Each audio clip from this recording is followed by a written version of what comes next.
Governor Walker's budget is out, and its toughest opponents probably won't be Democrats who spent the budget address playing bingo. We are adding another $20 million to the rainy day fund, making it 178 times larger. Sorry, that screws up your bingo card.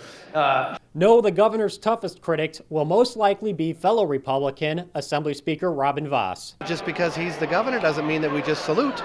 Our job is to actually listen to what he said. I think he has a lot of good ideas. I support the tax reforms. I certainly support all of the efforts to try to get more and more people to be able to go to work. But just because he's the governor doesn't mean that everything in his budget is something that we're just going to say is rock solid fine without actually taking a look at it. Transportation is one of the main areas of disagreement. Both Walker and Vos want to increase funding, but Walker doesn't go as far as Vos would like. Our budget includes more funding for local governments to fix roads and bridges and potholes than they've seen in more than a decade and a half.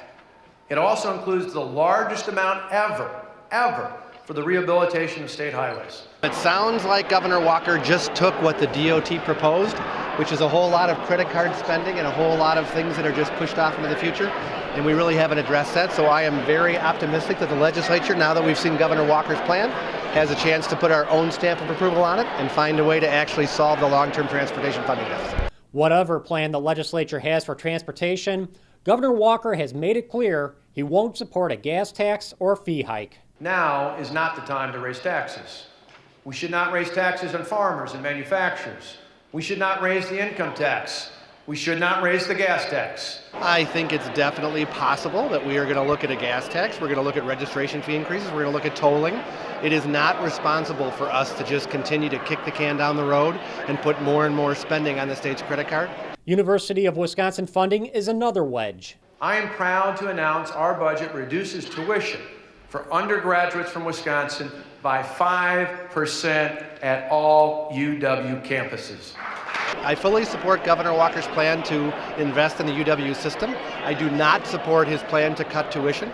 Our tuition is already among the lowest in the Big Ten, and I certainly think that we need to continue to invest it in financial aid so students of modest means can continue to go to the UW, but I would rather put that money to other purposes that we know are definitely not being achieved in this budget. Despite this tension, Senate Majority Leader Scott Fitzgerald says it will all work out in the end. Members are kind of all over the place because they're hearing what the speaker's saying, they're hearing what the governor's saying, and they're kind of trying to think their way through this right now. So, there's got to be movement somewhere before we get to the end of the budget, and maybe that'll come earlier versus later. For the McIver Institute, I'm Bill Osmolsky.